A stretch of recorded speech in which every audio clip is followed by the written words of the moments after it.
दोस्तों, प्रयागराज महाकुंभ की खुदाई में नासा के वैज्ञानिकों को ऐसा कुछ मिला जिसे देख सभी के पसीने छूट गए। ये चमत्कारी खोज न सिर्फ वैज्ञानिकों को चौंका देने वाली थी, बल्कि ये धार्मिक और ऐतिहासिक दृष्टि से भी बेहद महत्वपूर्ण साबित हो सकती है। महाकुंभ के अद्भुत रहस्यों और महादेव के चमत्कारों से जुड़ी ये घटना अब चर्चा का केंद्र बन चुकी है। क्या था वो रहस्य? आइए जाने इस चमत्कार के बारे में जो महादेव से जुड़ी एक नई कथा को जन्म देता है। ऐसे में आप कमेंट सेक्शन में हर हर महादेव पूरी श्रद्धा से जरूर लिखें ताकि भगवान शिव की कृपा दृष्टि आप पर और आपके परिवार पर बनी रहे। दोस्तों, भारत की पवित्र धरती पर चमत्कारों और रहस्यों की कहानियां हमेशा हमें सुनने को मिलती हैं।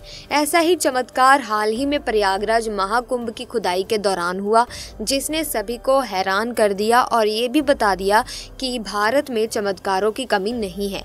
ये घटना न सिर्फ भारत में बल्कि दुनिया भर के वैज्ञानिकों के लिए भी हैरानी का कारण बन गई। बताया जा रहा है कि खुदाई के दौरान कुछ ऐसी चीजें मिली जिसे देख नासा के वैज्ञानिक भी हैरान रह गए। तो फिर आखिर वो क्या था? क्या ये महादेव की कोई दिव्य लीला है या फिर कोई पुराना ऐतिहासिक रहस्य जो अब सामने आया है? आइए जानते हैं इस चमत्कारी घटना के बारे में। अगर आप हिंदू हैं तो इस वीडियो को आखिर तक जरूर देखिए। आज आपको ये पता चलेगा कि सिर्फ भारत में ही नहीं बल्कि पूरी दुनिया में कहीं भी आप खुदाई करेंगे तो आपको सनातन धर्म का कोई ना कोई सबूत मिलेगा जरूर। कुछ ऐसे ही सबूत मिला है प्रयागराज के उस इलाके में जहां आने वाले समय में महाकुंभ होने वाला था। उत्तर प्रदेश के एक छोटे से गांव के रहने वाले रामू नामक मजदूर ने अपने जीवन में एक ऐसा चमत्कार देखा जिसे वो कभी भूल ही नहीं पाएगा।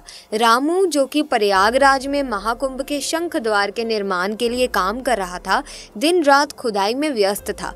एक दिन जब वो अपने साथियों के साथ खुदाई कर रहा था, तभी अचानक उसकी खुदाई में एक बहुत पुरानी मूर्ति बाहर निकली।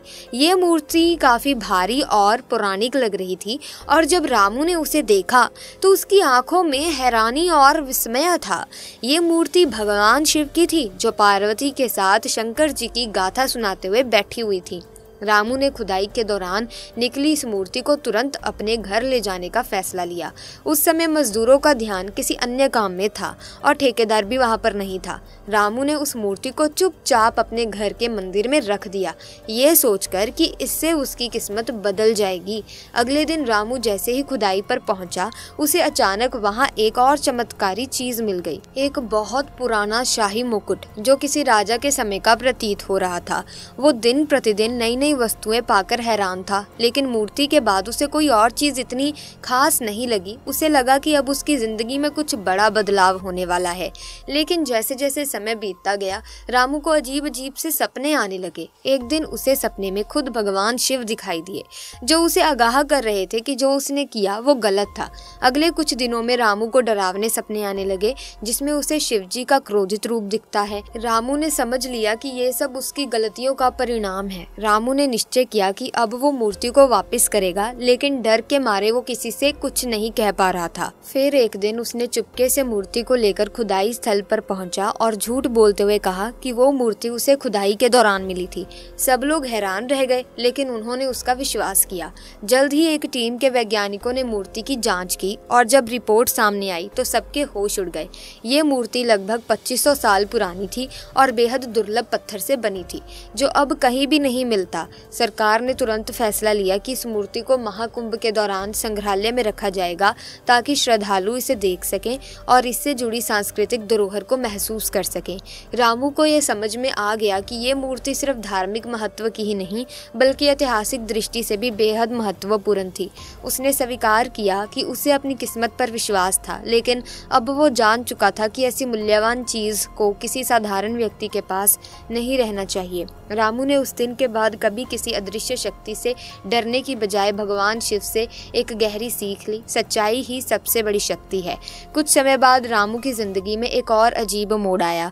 जब महाकुंभ के दौरान उस प्राचीन मूर्ति को संग्रहालय में रखा गया तो लोग उसे देखने के लिए दूर दूर से आने लगे। कुछ महीनों बाद रामू को एक अजनबी व्यक्ति का फोन आया। वो व्यक्ति खुद को एक प्रसिद्ध आर्कियोलॉजिस्ट बताता था और मूर्तियों पर शोध करता था। उसने रामू से मुलाकात करने का मन बनाया क्योंकि वो उस मूर्ति के बारे में और जानना चाहता था। रामू को ये बात थोड़ी अजीब लगी, लेकिन वो उससे मिला। जब वो आर्कियोलॉजिस्ट रामू से मिला तो उसने रामू को एक और चमत्कारी बात बताई। वो व्यक्ति जानकर हैरान था कि रामू के पास और भी प्राचीन चीजें हैं जिनके बारे में कोई नहीं जानता था। आर्कियोलॉजिस्ट ने बताया कि कुछ साल पहले प्रयागराज के आसपास और भी ऐसी मूर्तियां और खजाने मिले थे जो एक बहुत पुरानी और रहस्यमय सभ्यता से जुड़े हुए थे। ये सभ्यता भगवान शिव और अन्य देवताओं से जुड़ी थी। आर्कियोलॉजिस्ट ने कहा कि वो मूर्ति जो रामू ने पाई केवल एक प्रतीक है, लेकिन इसके पीछे एक रहस्यमय शक्ति हो सकती है जो अभी भी इस इलाके में छिपी हुई है।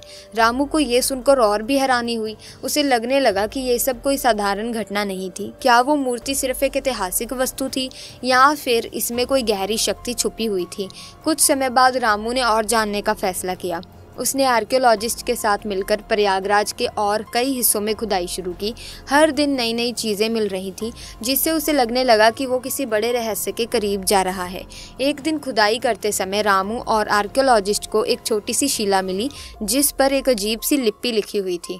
आर्कियोलॉजिस्ट ने कहा कि ये लिपि बहुत पुरानी हो सकती है जो इस इलाके की शक्ति से जुड़ी हो। रामू अब समझ चुका था कि ये मूर्तियाँ और चीज़ें सिर्फ इतिहास का एक हिस्सा नहीं थी, बल्कि उसे किसी बहुत बड़े उद्देश्य की ओर ले जा रही थी। अब उसे लगने लगा था कि वो इतिहास के उन रहस्यों से जुड़ रहा है जो अब तक किसी को नहीं पता थे। आपको बता दें कि 2025 में महाकुंभ मेला संगम नगरी प्रयागराज में आयोजित होगा, जो 13 जनवरी को पौष पूर्णिमा से शुरू होकर 26 फरवरी को महाशिवरात्रि तक चलेगा। ये मेला धर्म, अध्यात्म और संस्कृति का प्रतीक माना जाता है और यहाँ दुनिया भर से लाखों श्रद्धालु और पर्यटक आते हैं। महाकुंभ का आयोजन पवित्र नदियों गंगा, यमुना और सरस्वती के संगम पर होता है, जिससे इसका महत्व और भी बढ़ जाता है। महाकुंभ के दौरान लाखों लोग यहाँ स्नान के लिए पहुँचते हैं, जो इसकी भव्यता और मान्यता को दर्शाता है। महाकुंभ की शुरुआत से पहले प्रयागराज को और भी सुंदर और भव्य बनाने के लिए कई काम किए जा रहे हैं। उत्तर प्रदेश सरकार ने प्रयागराज की गलियों को सुंदर चित्रों से सजाया है, उद्यानों की सुंदरता बढ़ाई है और गंगा नदी में सुरक्षा के लिए तकनीकों का इस्तेमाल किया है। इसके अलावा महाकुंभ के तहत प्रयागराज में 30 भव्य द्वार बनाने की शुरुआत की गई है, जिनमें सेल्फी पॉइंट, लैंप पोस्ट और टूरिस्ट इंफॉर्मेशन सेंटर भी होंगे।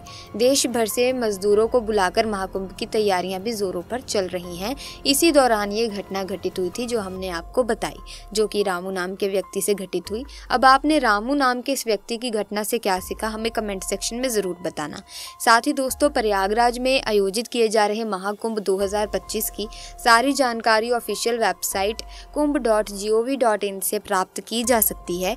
इस वेबसाइट पर विस्तार से बताया गया है कि संगम नगरी प्रयागराज कैसे पहुंचा जा सकता है, यहाँ रुकने की व्यवस्था और पर्यटकों के लिए मेले में क्या क्या सुविधाएं उपलब्ध रहेंगी। इसके अलावा प्रयागराज में दर्शनीय स्थल, टूरिस्ट गाइड, स्नान की तिथियों की सारी जानकारी मतलब आपको एक वेबसाइट के थ्रू मिल जाएगी। इससे आपको ज़्यादा इधर उधर घूमना नहीं पड़ेगा। जो भी ज़रूरी इन्फॉर्मेशन आपको चाहिए इस वेबसाइट के थ्रू मिल जाएगी। सो ऐसे में ये वेबसाइट बहुत काम की है। अगर आप प्रयागराज कुंभ मेले में जाने वाले हैं तो इस वेबसाइट का इस्तेमाल ज़रूर करें। आशा करती हूँ कि आज की इस वीडियो से आपने बहुत कुछ सीखा होगा। अगर हाँ तो आप इस वीडियो को लाइक करें, शेयर करें, चैनल को सब्सक्राइब करके बेल आइकन को प्रेस कीजिए ताकि नए वीडियोस की अपडेट आपको मिलती रहे। हम मिलेंगे जल्द ही, तब तक के लिए धन्यवाद।